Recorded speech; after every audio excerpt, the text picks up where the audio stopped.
Okay, so this is a demonstration that is for the sample of buttonholes. What you're going to need for this sample is your 7x7 square and your 7x3.5 piece of interfacing. Now the first step that you're going to want to do is take that piece of interfacing and apply it to the wrong side of your fabric. I cut my interfacing sample out of fusible interfacing, and so I went ahead and pressed this into place on the back side of my fabric. Okay, so once this is fused or sewn into place, the next thing that you're going to do is you're going to fold the 7x7 piece, so this big piece of fabric that is now one, you're going to fold it in half so that your interfacing is vertical. Just so you know, you don't want to be folding it up like this. You want to fold so that your interfacing is vertical along that folded edge, and you want to match up. Just fold it in half here, and what I'm going to do is I'm going to come back and take a couple pins and just put those along the raw side, or that the non-folded side of my sample, just to hold everything in place. I'm not working on this side today, but I just want to make sure that my fabric doesn't move around. Okay. Then what we need to do is we need to mark the position and the length of the buttonholes appropriately on the fabric right side. So what we first need to do is we need to identify where our center front is. And so what I'm going to suggest is that we all use the same center front marking. And what I'm going to do is I'm going to take my pin or tailor's chalk. I don't know if I have any tailor's chalk at the house. Okay. What I'm going to do is I'm going to take my pin here. I was hoping I had some tailor's chalk. Let me peek in my other drawer. Just bear with me. I've got stuff everywhere. Okay, I have a pencil. Maybe that'll be a little bit better. Let me make sure we're all still in the frame here.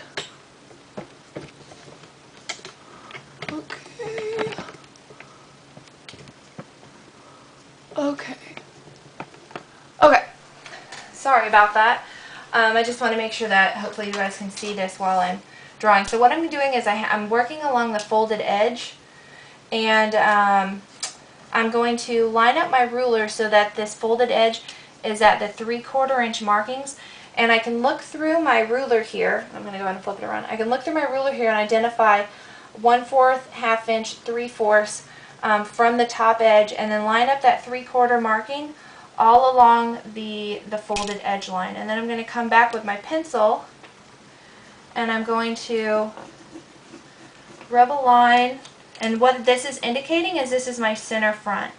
You would probably want to use tailor's chalk to do this, or some sort of water-soluble marking pen, okay? And what this does is this is telling us where our center front line is. So if we were going to put this on a bodice, then this would indicate where our underlap needs to be, so we can place our buttons in the right place. Because our buttons need to be along the center front of whatever we sew. So either the center front or the center back. You don't want it to be slightly off-kiltered. Alright, so what I also have handy is I have my grid that I made for all of my measurements. And let's see, I'm going to be putting in 3 buttons. So let's go ahead and measure this length. Should be 7 inches. And so let's go ahead and put a button right in the middle. So right in the middle is going to be at 3.5. And let's see, then so if we take 3.5 divided by 2, that is 3 divided by 2 is 1.5. 1/2 inch divided by 2 is 1/4. So we're going to go to 1 3/4 and go ahead and put a mark there. And then from then we need to go 1 3/4 up from our center marking. So 1 and 1, 2, 3 3/4 markings. Now this is difficult for me to see on mine because I have quite a bit of black going on. So again, I would use your tailor's chalk if you can, and if you can't see, use some pins just to indicate where things are. So you can always put a pin in just as a guide, a temporary guide. Alright, and now I'm going to switch over and use my marking P-E-N, because it's a little bit more fine tipped. Now I'm going to start, and I'm actually going to put in all of my measurements because you're going to be making a buttonhole for each of these. So again, what we need to do is we need to line up our markings wherever your guide is going to be. Like so my shank button, which is what I'm going to mark on the bottom, is 1 3/8 in length. And so you need to mark that, but your first end, or like your starting end, the end that's closest to this folded edge, needs to start 1/4 of an inch inward. So I'm going to go ahead, or 1/8 of an inch inward. So I'm going to go ahead and mark that. And I'm going to go ahead and hold that up. Hopefully you can see how this is. This is my center front line, and where I'm going to be starting my buttonhole is 1/8 of an inch towards the folded line. Okay. Now from that marking, I'm going to line up a line on my ruler here to make sure that I'm going to be drawing a straight line and not an angled one. So I'm going to line that up with just any marking to make sure that it's going to be vertical. And then I need to draw my line to be 1 3/8 long. So I'm starting at that mark that was 1/8 of an inch over, and I'm going to draw a line. Or first I'm going to go 1 inch and then 1 2 3/8, and I'm going to go ahead and draw a line there. I'm like half on the black, half not. And then I'm just going to draw a line to connect all those. I'm like pretty much right on that like white meets black print. And then since I'm kind of right on that black fabric, I'm going to take a pin and put that in just so I can identify that as I go. So I'm just going to do a quick showing of you of how this is. I needed mine. I needed my line for my shank button to be 1 inch 3/8. So there's 1 inch, and then 1 2 3/8, and then it stopped right where that initial marking was.